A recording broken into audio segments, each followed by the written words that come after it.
We are giving away 5 beta keys in this week's episode. Also, congratulations to last week's winners. Neon Hex, Senad87, I Like Turtles, Ironside, and Benaya94. See you guys in beta. In the great depths of Mordor, Sauron used the weird spawn orc glitch to kill all the hobbits. I don't know what I'm saying, but hi! In Blizzard's patch 9 version of Lord of the Rings, Sauron actually won. Yeah, because of cheese rushes. Yeah, he won with a cheese rush against Hobbiton, and he used the spawn orc glitch to make enough orcs to overrun the defenses. Anyways, welcome to Starcraft Amateur Hour. It is March 1st, 2010, and right now we are focusing on cheese. And I'm Negative Suns. I'm Guns Akimbo. And this is Starcraft Amateur Hour. Yeah, and so there's been a pretty big debate lately across a bunch of forums. Is cheese overpowered? And even more specifically, not so much is it overpowered, but is it overpowered? Yeah, that's kind of what I was thinking. Yeah. And I don't know if it's overpowered. I think maybe it might just be cheesy. I think it's important to realize that cheese is an important part of StarCraft. But is it maybe too easy to cheese, and is it too prevalent?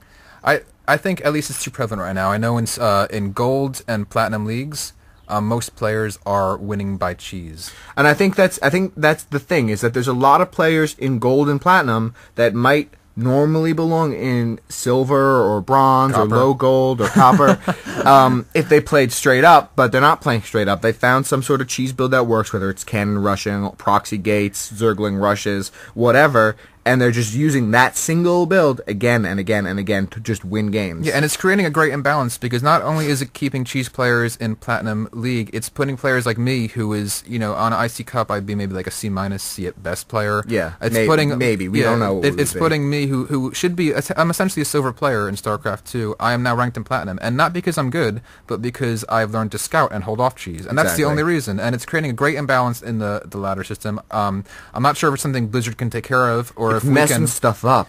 I think Blizzard's not going to take care of it, which is why we all have to talk about it and how to counter cheese to fix the world. Because to be honest, all of these builds are builds that can be countered if you scout them and if you know what to do. Exactly. So let's get started. Let's help each other. Let's help each other. We're going to help you, help us, help in a circle of help that never ends. This first game was submitted by the programmer, programmer off of the Starcraft.org replay section, as sometimes we like to call him, Blue Zerg with the Terran decal. And all that I know about this game right now is that Synergy was using the larvae spawn larva glitch. Here, you want to explain what the spawn larva glitch? I will take the lead and explain the spawn larva glitch. Apparently, in patch 9, which was the new client, which introduced all these cool changes to the the build and everything, there was this glitch where you could build larva and then cancel and still keep your larva instead of losing larva. And we see that he uses this to build 3 larvae, get a 4th larva to spawn, and then cancel. So he now has 4 larvae without a queen, which is pretty awesome. It's a pretty awesome, cool trick. And so the trick is to keep doing this trick over and over to build up larvae, get your spawning pool going. So when your spawning pool hatches, you can have about 10 zerglings off the bat. Yeah, you'll have enough zerglings to make 10 zerglings. You'll have 5 drones, and you'll have 5 supply open. You don't spend any minerals building an overlord. You just spend, whatever, I guess that would be 250 minerals to make 10 zerglings. And so what you have the programmer here, who is going just for a standard build. He has a spawning pool going down, he has the extractor going down at about the exact same time, and he's going for a standard play. And yeah, this is a normal build. Any StarCraft player who goes for a normal build right now has my complete respect. Yeah, totally, because the atmosphere, the metagame right now is just so drippy with cheese. And here we see he has those 5 larvae, and he's morphing all 5 into zerglings. Look at that. 10 zerglings. At the 2-minute and 30-second mark, he's got 10 zerglings. And he's going, this is all in, completely in. So I'm not exactly sure how the programmer is going to hold this off. All he has is drones. Does he even have he has 2 zerglings coming out. He has the zerglings first coming in, which is normal timing. I mean, it's not even 3 minutes yet, and these are early zerglings, actually. And he's already screwed himself a little bit with 2 extractors without anyone even mining from it. I don't know what that is, but that's not the issue. But 2 zerglings against all this, these are going to fall. Those zerglings are just going to pop immediately. Bring all the drones forward, trying to fend Now, he does this have off. to pull back, because those drones can kill zerglings when they all respond like they just did there. And one thing I want to note, too, is that Blue is pulling all of his drones, but that's okay in this situation because, you know, Red has all of his drones here also. It might have been even a better move for Red to keep his drones, you know, just in case this fails as the fallback thing. But really, this is such an all-in build that he has to keep occupied. The Queen is now popped. Queen does come out for Blue, and he's using his drones to block. Look at this. Oh, wow. This is the only way that the programmer can right now protect the Queen. His Queen just barely staying alive and fending off the last of his push. He pops a couple Zerglings, and he fends it off. Wow, completely fend off. Wow. So, and in most circumstances, this would have been a complete loss. And I think part of the key to how he defended it was he pulled all of his drones, he forced his opponent to pull back, and he danced back and forth with his opponent's army and his own army using his drones, buying that time. And he protected his own.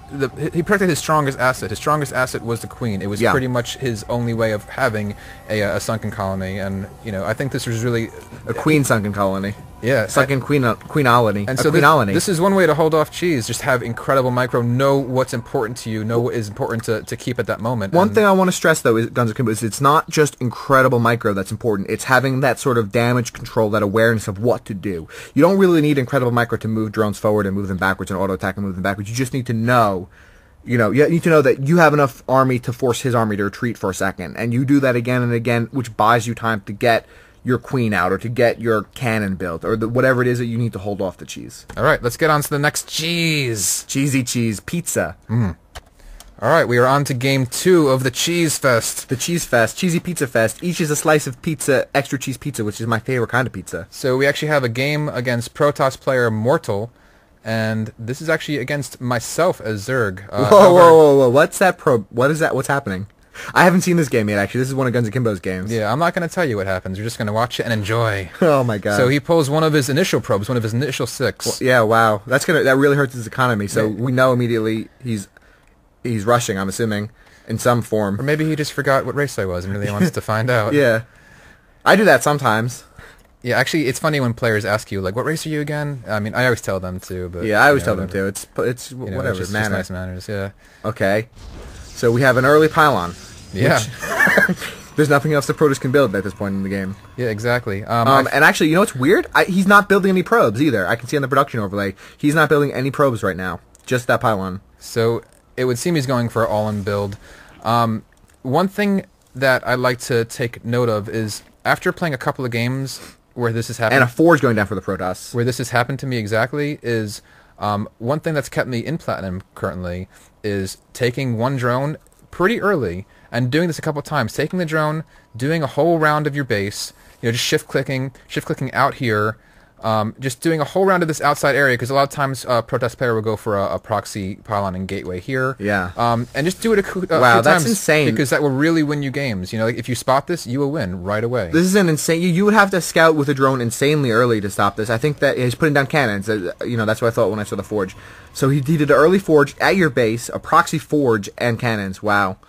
And at this point, I have no clue what's going on. You know, I have my happy overlord just scouting over here. Now, if this was me and I was the Protoss player, I would have built that cannon closer to you, because right now his only advantage is how fast. There's a closer cannon. His only advantage is how fast he did this. But he's gonna. I think he might have a problem. Yeah. There's one golden rule. There's one problem here of cannon rushing a Zerg is you can't build on creep. Yeah. You know, and that just occurred to me. You know, so really, if you're gonna cheese rush a Zerg, at least proxy gateway. Do something that will work. Yeah, well, I mean, you know, this is still a very effective. This traps into your base. You're stuck in your base, true, but he has nothing. What's in his base right now? He hasn't built anything. I haven't seen anything go down. He doesn't even have a pylon in his base, and he has very minimal number of probes. I think he has 9 probes to your 15 drones. And so at this point, I have spotted. I now spot out of the corner of my eyes that he's doing this, and oh wow, this is his first thing. And then I come here to cancel out the pylon, and no, he has cannons. So I pull. Did he get a drone? I don't think he even got he didn't get a drone though, even. So that's fine. And you're putting down a spine crawler, which is good damage control on your part. But it's being hit, so and you cancel it, which is really good too. Back. And so at this point, as a player, thinking, "Oh Christ, are you serious again? More cheese? You know, more cheese. Like, you know, what are my options?" Yeah. And at this point, you know, really, I understand I have the advantage of he can't come in past this line. He could screw with my mineral line a bit, but for the most part, I'm going to be okay for a couple seconds, and so this is just me testing the waters. Where are the cannons? Where can I push out? Is there any vulnerability? Can I get around this even? Because right now you know that he must have nothing at his base. Yeah, I know he has an all-in, and especially with my Overlord here, I see this is a completely all-in build that... Oh, yeah, Zerg and their Overlords. I always forget about those guys. Flying things. Flying farms. And so his cannons now have reach of this area right here, but all you really have to do... He can't build anything closer than that. Is I just have to take drones off this. And you have to be a little careful, because with the drone AI now, they'll try to keep splitting back here from time to time when you get new drones out. But you just keep an eye on that. But I have so many Zerglings coming out, I have speed upgrading, and the one thing that's great about maps in StarCraft 2 is you have options. So I have these destructible rocks. Yeah, the back door saves you here instead of messing you up. Yeah, so I know I need to get out of my base. What's screwing me is, I can still tech, I can still get minerals, but I need to get out. I need a path out, and this is not something that he thought of, because obviously, again, cheese players are often not good players. They're not even thinking players. They're players who are there to win. They're playing mechanically. They're doing this build.